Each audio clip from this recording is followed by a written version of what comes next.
That thought had a steadying effect, and she clutched the umbrella more tightly and prepared to cross the street. She had lifted a foot to step out when she heard an approaching auto. Automatically her head turned, and she paused, still amazed and amused by the noise and the speed with which these modern conveyances traveled. This one was dark blue, with a fancy piece of statuette embellishing the hood. The man at the wheel was poking his head out the open window, obviously for better vision than through the rain-spattered windscreen. Dark goggles covered his eyes, and a long scarf dangled from his neck, threatening to whip away in the wind. She could not help but stare, a bemused smile lifting the corners of her mouth. Momentarily she forgot the rain and her nervousness, so taken was she with the car speeding along the sloppy, rain-drenched street. She shifted her umbrella so it would not block her view, and stepped to the edge of the sidewalk. Too late, she recognized her mistake. A spray of dirty rainwater splashed over her skirts as the automobile shot by. She scrambled back in alarm, but the damage had already been done. She looked from her dripping garment to the departing auto. The driver thrust his head out the window again to cast a backward glance her way. Maybe he was going to pull over and rush back to apologize. He merely shrugged his shoulders in an exaggerated fashion, then had the nerve to grin and wave. She could not believe his rudeness. This would never happen back home.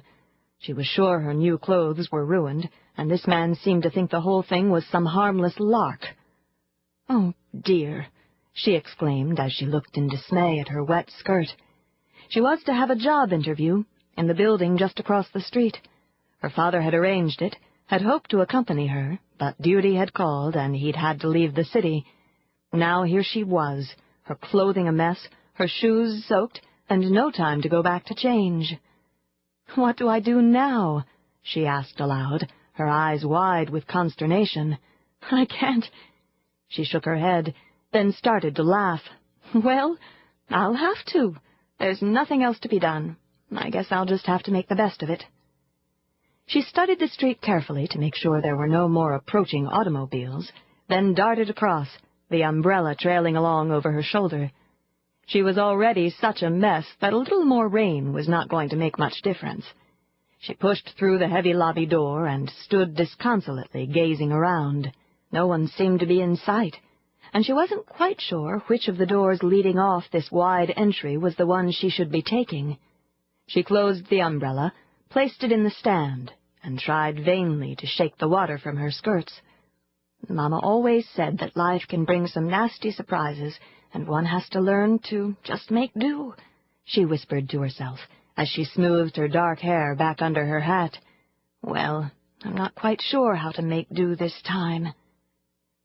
She brushed at her coat the best she could, noting that it had taken the worst of the muddy splash, though her new gray skirt also had a dark streak across the front panel. She removed the coat. She could turn the worst where it would not be seen. With a fresh hanky, she wiped the raindrops from her face and again patted self-consciously at her damp hair. She straightened her shoulders and took a deep breath, willing the assurance of her mother's prayers. Then she cast another quick look around. She had taken only a few steps when she thought of the umbrella. It was borrowed. What if someone thought that the umbrellas in the stand were for public use? And maybe they were. She had no idea about city ways. She turned and retrieved it from the stand, though it was difficult to carry both the dripping umbrella and her damp coat. Dad said, "Up the stairs and to the right," she reminded herself. "The man's name is Kingsley, Arthur Kingsley, but I need only remember Mr. Kingsley, sir." She forced another smile and squared her shoulders. It was indeed an adventure, just as her father had said. She cast a rueful look downward and determinedly climbed the last step and turned to her right. "Dad said there is a receptionist. I am to speak with her, introduce myself, and tell her my business." She grimaced and moved the coat in an attempt to cover the front of her skirt. What would the lady think about her appearance? "I do hope she has a sense of humor," she muttered. She found the room at the end of the hall and hesitated only a moment before entering at the sign's invitation, "Arthur Kingsley and Associates, please come in." There were a number of people in the room. Desks lined one full wall, and at least a half-dozen women were bent over typewriters as fingers beat out rhythms on the black and white keys. In a row of chairs near the door, other individuals waited, shifting impatient feet this way, then that, seemingly intent on catching the nearby receptionist presiding at the desk. The papers stacked about her merely obscured the sign that read, "Miss Stout, Receptionist." The young girl breathed a relieved sigh, then could not hide another smile as she moved toward her. The middle-aged woman who bore the name of Miss Stout was as thin as a cattail reed. "Yes," said the woman without even glancing up from her papers. The solitary word caused all heads in the room to lift and concentrate on the lone figure near the desk. The girl felt a moment of panic, then cleared her throat, managed a weak smile, and spoke with more confidence than she felt. "I am Christine Delaney. I have—" For a brief moment, the word escaped her. Mentally, she scrambled to save herself a great deal of further embarrassment.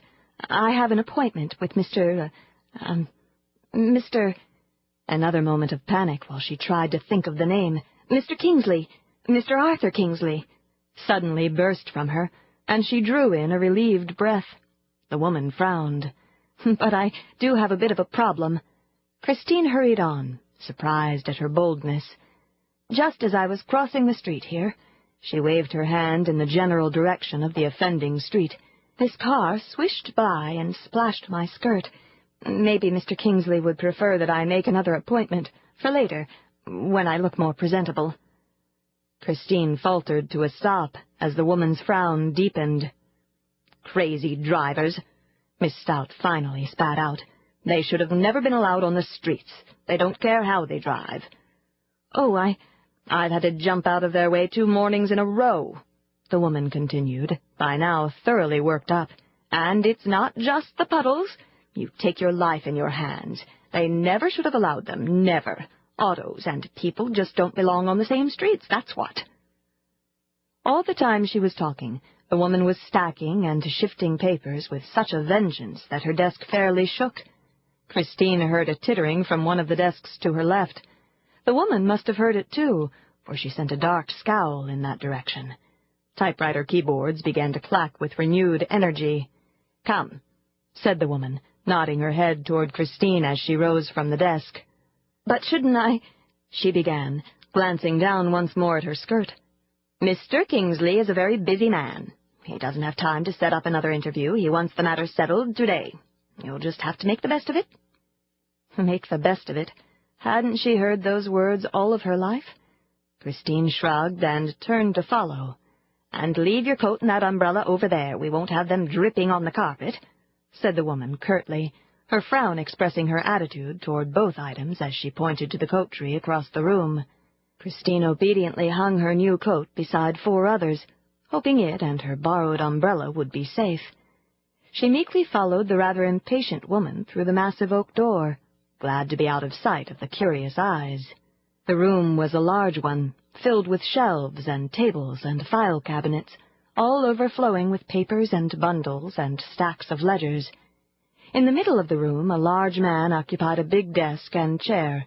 His head was bent forward, and straying strands of salt and pepper hair made him look like some strange creature with a shaggy mane. Oversized hands were busy tracing a line on the pages spread out before him.